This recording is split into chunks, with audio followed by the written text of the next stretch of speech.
Good afternoon, everyone. I'm Madeline Wills, President and CEO of the Hudson River Park Trust, the longest and second largest waterfront park in the United States. Thank you. I'm very pleased to be here to introduce our next topic and speaker. In the last session, we talked about New York City's role in supporting a dynamic, vibrant economy. This is an especially daunting prospect when you consider the current state of our infrastructure. Every day, people, goods, and services need to move around this city within a system of roads, bridges, and structures that are crumbling. For many of you, arriving here at the summit meant a ride on a subway system more than a century old.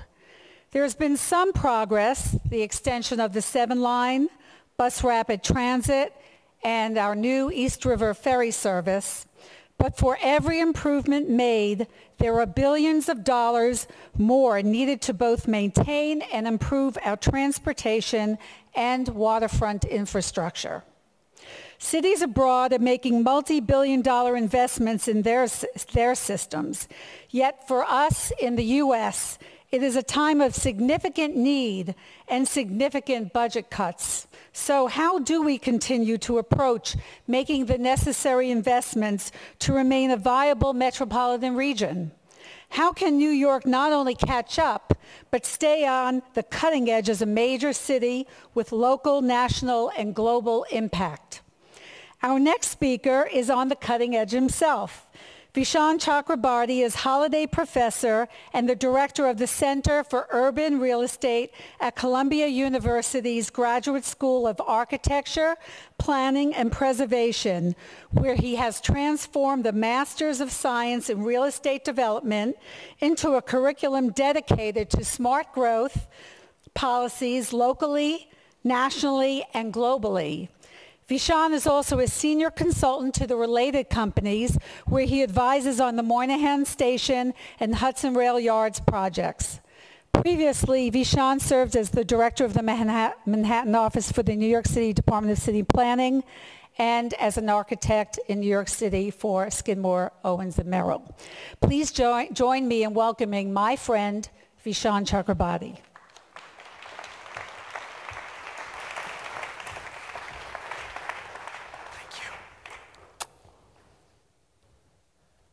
Good afternoon, everyone. It's a great honor to be introduced by my friend and the consummate professional, Madeline Wills. We wish her the best of luck at Hudson River Park. It's also very humbling to be followed by the hero and leader of the Port Authority, Christopher Ward.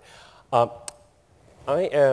been asked to talk today about the relationship between infrastructure and development, and specifically infrastructure and density. And I'm starting with an image that probably looks very, very far afield and very foreign, and that's because it is. This is an image of a typical farming village in Japan. And of course, one of the first things you notice about it is, unlike our farms, the houses are all clustered together.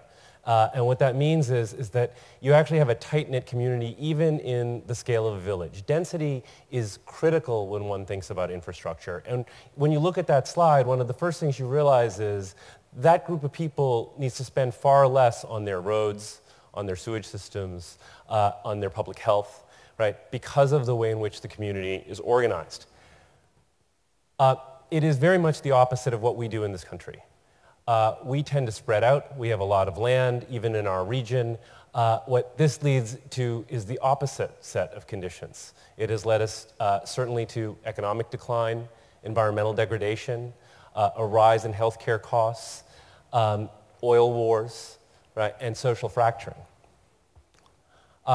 This is actually encouraged at the federal policy level, from federal home mortgage deductions to the imbalance of subsidies for federal highways, to Fannie Mae and Freddie Mac. And even if you look at the stimulus package that the president passed when he first came into office, and the great amount of money that went into the asphalt lobby and highway reconstruction versus high-speed rail, you're looking at an image of Tampa, Florida, which of course got the first big tranche of high-speed rail money inexplicably to run a high-speed rail line between Tampa and Orlando. The Tea Party governor then came in and said, we don't even want that money, and that money is getting distributed to other parts of the country. But one wonders, when we're talking about building an infrastructure of tomorrow, whether we're actually talking about an infrastructure of Tomorrowland down in Florida.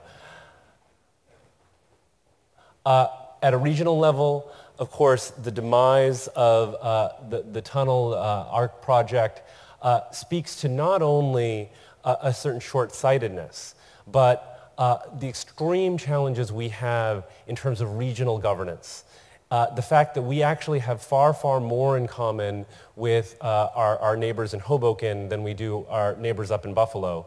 And that we have to figure out a regional governance system to actually fight for the kind of infrastructure that we need as a region, and it very much impacts our economy and the national economy.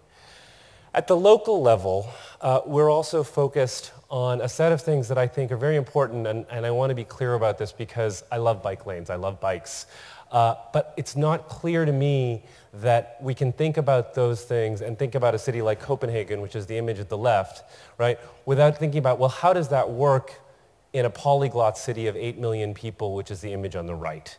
And so to me, it's not about bike lanes or not bike lanes, but are we thinking about that in tandem with what we've done in our own history, which is to couple a lot of density with a lot of very heavy rail mass transportation, and how do we finance that?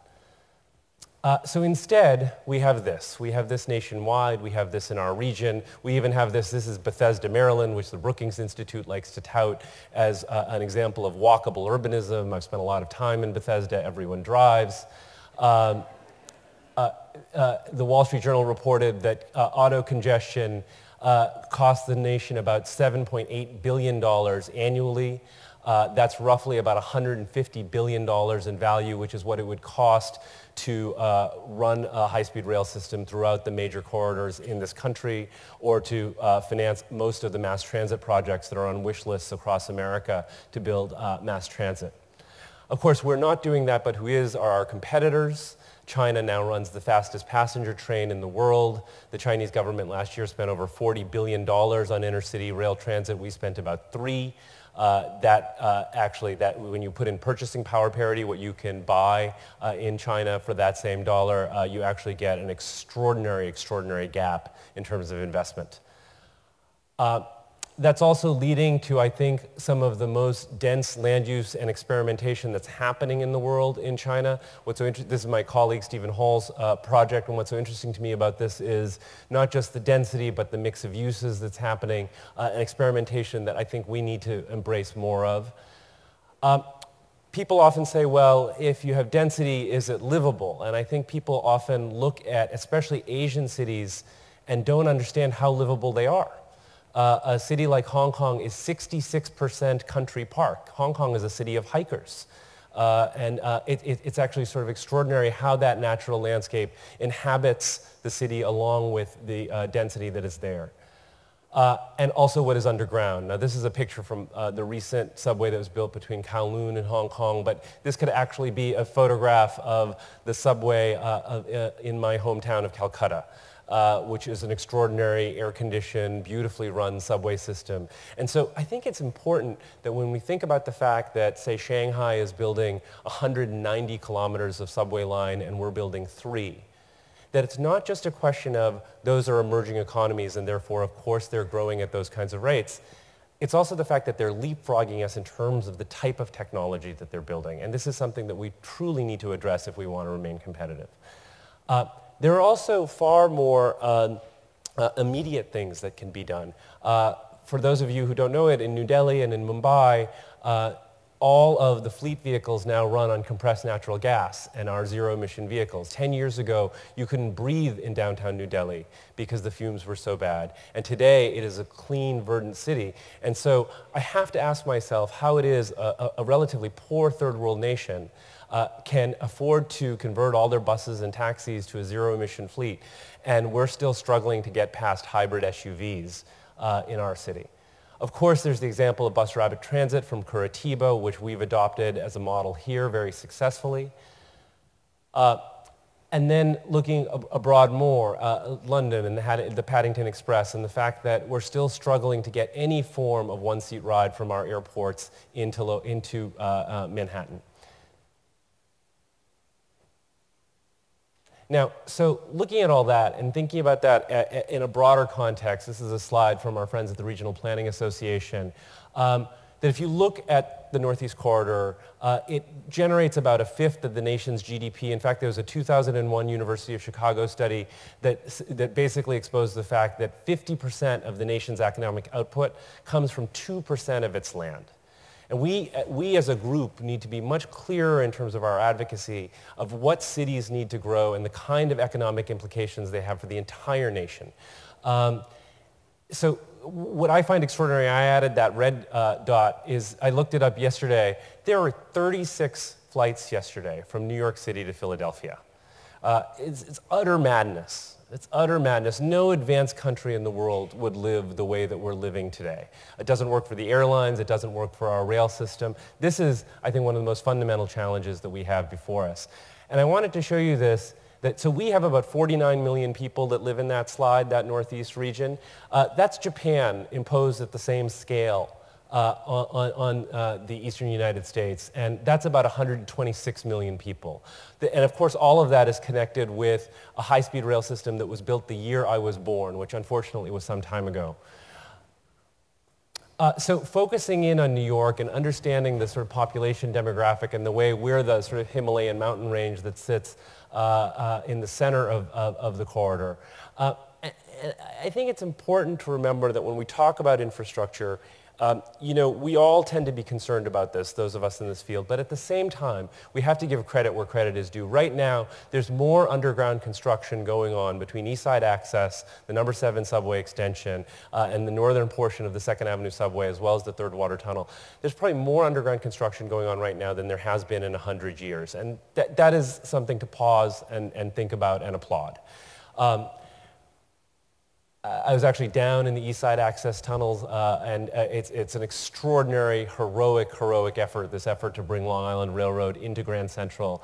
And one of the things that we need to think about is that if we're spending $8 billion doing that we should investigate whether Park Avenue, as it sits today, still makes sense. This is the 2nd generation of buildings that are on Park Avenue, and I would argue that now that we've rezoned the West Side for buildings that are actually denser than buildings that exist today on Park Avenue, that we should really be thinking about whether this area needs to be rezoned, changed into probably taller, greener buildings than what exists right around Grand Central today.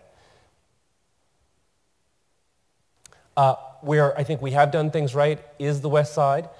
In 2005, we, of course, passed a zoning for about 59 city blocks that included a self-financing package for about $3.5 billion worth of infrastructure, including about 20 acres worth of park, as well as an extension of the number 7. The number 7 is well underway, and I think this will be highly successful because it speaks to our history. Nowhere in our history have we not passed the right kind of zoning coupled with the right kind of infrastructure where the right kind of development hasn't then occurred. And what's so critical for New Yorkers to understand about this is that we did not go to the federal government to fund this, that we actually taxed the future value of the buildings that are coming on the West Side in order to pay for this. So those taxes will pay for the debt service on that infrastructure construction.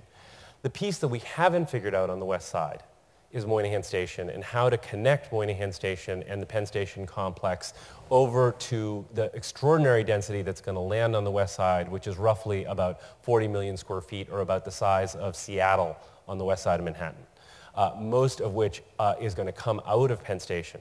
And this is why building Amtrak in Farley is so critical. That project, which I've dedicated some 7 years of my life to at this point, and plan to stay with as long as I possibly can, and certainly until it's done, is having its first phase going forward with the state's work underground. How to get the Amtrak station is something that we're still trying to figure out. I think the linchpin is figuring out the right private uses for the back of the building, which help to fund the public uses in the station itself, and that's something that we're working away on. But I think that it's also very critical, because it's been unclear in the past, that even if we solve the Amtrak problem and create a great intercity gateway into Farley, that we still have not solved the problem for the vast majority of people who use Penn Station, who are the commuters, and who will always be between 7th and 8th Avenue because that's where their tracks are. This, as you know, is the garden spot of Penn Station as it currently exists, and I don't think it's appropriate, after we figure out how to move Amtrak into Farley, to say that the commuters are left with this. And there are creative solutions.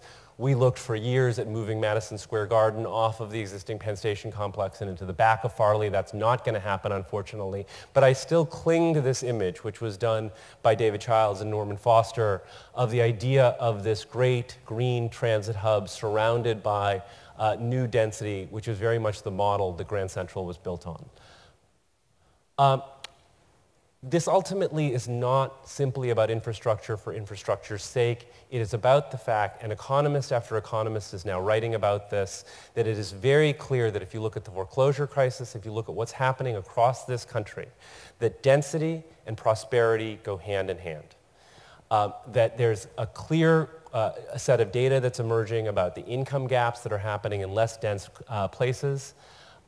There's a recent article by Ryan Event in the New York Times about the fact that productivity rises with density for many of the reasons that the previous panel was discussing. And so this idea, right, that density coupled with preservation, right, and infrastructure actually lead to a platform of innovation, of prosperity, is, I think, something that we really need to focus on going into the future. Recently, a group of us were at Bellagio, including Ed Glazier. I'm not going to go through all of this, but we were trying to update Jane Jacobs for the 21st century. And one of the things that apparently was already a theme mentioned here this morning was this notion that we need to think about a city not as the traditional hub and spoke model, but as more of an urban archipelago. And how do we start building many, many nodes within our city, right, that have their own infrastructure systems, which is why at Columbia we are now really starting to dig deep on how it is we have a central business district as lively, as flourishing as Manhattan, and right outside of that we have the density of Los Angeles. And that this is not a situation that can or should stand. It is not the way that we can grow sustainably forward. We need to look at the areas, especially in Queens and Brooklyn, that can take more density. It's extraordinary. There are places with 4 or 5 subway lines running in the picture that I'm showing you right now that have almost no density. They're surrounded by 1- or 2-story buildings, 15 minutes outside of our central core. And there are ways to finance that, I believe. And I also believe that with the right density in those locations, that we can do things like improve service on the L, improve service on weekends and nights out to the outer boroughs, which is a critical question in terms of how we develop the boroughs. We also need to think regionally. This wonderful idea that's come up about extending the number 7 line to New Jersey, this is putting the M in MTA, right? It really speaks to the way our region should work. I think that we should be interested here if Chris has any thoughts on this. I think we should think about moving the Port Authority bus terminal lock, stock, and barrel to New Jersey, right, with this move, with the thought that all those buses coming through the Lincoln Tunnel in the 21st century is lunacy in my mind, right? I also think, if you know this picture on the left, this is Masdar. This is a zero-carbon city that Norman Foster is designing and building in Abu Dhabi.